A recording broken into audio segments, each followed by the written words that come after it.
And we made it to Friday. Friday the 9th, we do have 2 parts and we're back to our lower body. We have 5, 6, or 7 rounds, 10 weighted curtsy lunge pulses, 10 goblet squats, 10 pistol squats, 15 calf raises, and then part 2 is hip dips, 4 reps. Okay, so weighted curtsy lunge pulses.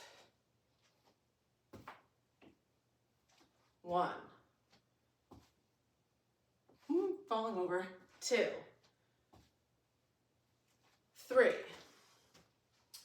Goblet squat. Hold the weight in front.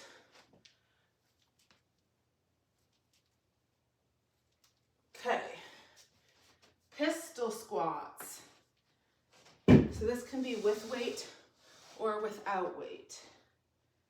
I'll put this leg up so you can see it.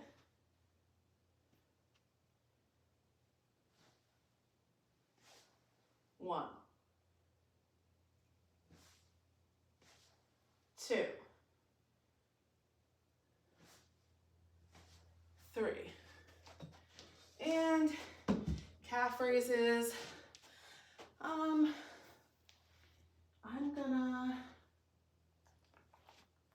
trying to see if I have anything over here that I can stand on instead of, I hate wheeling my thing over to my staircase. So normally I recommend doing these on stairs. Might be able to show you on these. Might be able, let's see, bring my chair over. Might be able to do it like this. I'm not sure though. Okay, this is gonna give you the idea. So the idea is so you go up on your tippy toes and I want your heels to drop below level. So level would be here, drop below level. Up, down. So I'm actually just standing on a pair of dumbbells. I don't recommend this because they can move out from under you. You can do floor, worst case scenario, but see how my heels stop at level? I want them to drop below level. So I want your heel, when you finish your calf raise, your heel should be lower than your toe. If you do it on the ground, they're gonna be even, okay? So I'll talk about that more when I explain it. I don't know why this is just randomly falling apart over here. Okay, who knows, I probably bumped it. All right, so weighted curtsy lunge pulse. This can of course be done with no weight, but if you are gonna hold weight, I would hold 1 dumbbell in each hand. So we talked about curtsy in the first leg day because we did reverse lunge, curtsy up, okay? This time we're doing just a curtsy. So everything's pointing forward. You're going to cross your leg back and diagonal. Back and diagonal. I'm up on my toe and I'm going to sink down again, return. That's your pulse. Curtsy, pulse, return, 2. Curtsy, pulse, return, 3. And then you're going to switch sides. So that one is pretty self-explanatory. Cross diagonal behind and sink down. That's really all it is. And you add that pulse in there. Now, goblet squats. So you can do this tap and go or full sit or regular. And you don't have to use weight. You could do a body weight squat. So goblet squat, you hold the weight goblet style, which means it's like this. So front rack, they're here. Goblet, it's in front of your chest, and you hold the top of the weight. Okay, so you're just gonna sink down into your squat, return. Sink down, return. Make sure that just because you're holding the weight on the front of your body, that you don't go like this, okay? Your back and your shoulders should stay upright. Pistol squat. So this can be done with or without weight. I'm just gonna show you without because it takes a minute to find your balance. So if anybody ever wonders why they say that you shouldn't wear running shoes to work out, which I am right now, this is part of why. Because when you're doing heavy lifting and you also are doing one-legged things, it helps when the sole of your shoe is more flat. Running shoes are meant to be springy and bouncy, so they're gonna have like a curve to them. Your training or weightlifting shoes are gonna be flat. That's why if you ever see people on, Facebook or TikTok lifting in Converse shoes, It's because the bottom is so flat, okay? So this one is tricky because I'm on carpet and I'm wearing my running shoes, but your pistol squat is a one-legged squat. So when you see people that are really good at these, it's gonna look like this. All the way to the ground up, all the way to the ground up. I am not that good at these. You have to have really good mobility in your ankles, in your hips, in your knees. I just don't. So if you find that you can do that, go for it. A lot of people cannot. So we're doing the modified version, which is to a chair to some sort of height. So you're going to just take one leg off the ground and you're going to slowly squat into the chair. So don't just flop down. Do a nice slow sit. And then you're going to stand without this foot ever touching the ground. Stand up. 1. Nice slow lower squat. Stand up. 2. So if you want to, you can reset, like tap when you're done, but during the lower and during the rise, you only should be on one foot. So when you rise up and stand, you can drop back down again, but then you need to get off of it. Go back down, stand, then you can drop down if you want. So for me, I have noticed that it works better for me for some reason if when I stand, I like punch out to the side.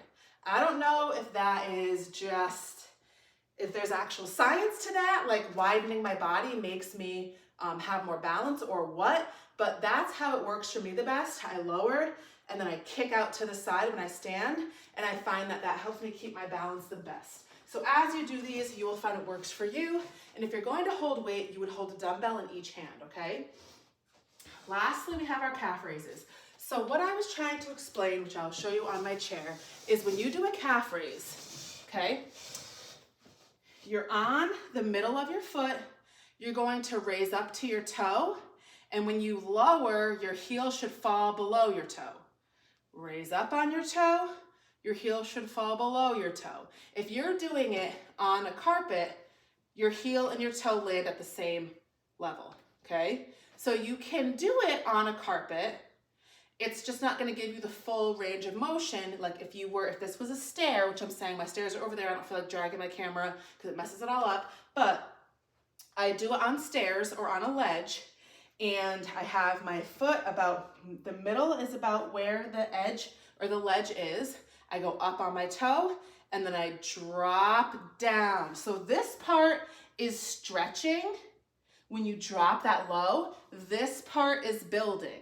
This is the stretch, this is the build. So if you stop your stretch here, you're missing all that much more that you could have if you were on the edge or ledge, okay? So I hope that's not too confusing without doing it on my actual stair. But again, if you do it on carpet, it's just gonna look like this, which is fine. You have the build, but then you miss the stretch on the way down, okay? So the point of having the ledge is that when you finish, your foot goes from here to here. So you want full range that looks like this instead of this, okay? If that makes sense. Now, moving on, after you finish your rounds, we have hip dips 4 reps. So it's 40 to 80 reps per side. So you can do 50 per side, 60 per side, but it has to be the same number because you're doing each side, okay? So pick whatever number you would like between 40 and 80, and you're going to do them same number per side, okay?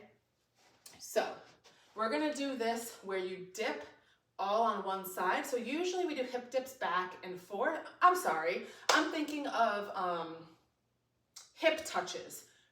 This makes more sense now why it's per side. Hip dips, okay. I was confused for a minute there. I have so many names for so many different exercises that sometimes I start filming and I read something and I'm like, I have to stop the film because I don't even remember what the exercise is based off of what I named it. I make a lot of these up. Okay, hip dips. Hip dips are on your side, so you're gonna be in a side plank. So on your elbow, push up. So your feet are stacked and you push up and you just drop up, drop up, drop up, drop up, okay? That looks much easier than it is. A lot of people have difficulty with the hip dips. So again, on your elbow, push up into your side plank, your feet are stacked one on top of the other, and you just drop up, drop up, drop up. So what I do when I drop is I bend my top leg and then I straighten it. Bend it, straight, bend it, straight. That helps me pop up and down, okay? Now again, that is much more difficult than it looks. So if you have an issue, you can do either knee, okay? Or that's what I would do, honestly. I wouldn't try anything else. I would either do full side plank hip dip or from your knee. So your knee would just be like this. So this is just stacked on top, drop down, stand up. Or not stand up, you know what I mean. Drop down, go up, okay? So that one, although you're not using as much of your body weight, you're actually dipping farther and rising farther because you're up in high plank hand instead of elbow. So it'll work just the same. It's instead of heavier, you're getting a deeper crunch, okay? So it doesn't really matter whichever one you have to do, but you still have to do the same amount of reps per side, okay? And that is week 1.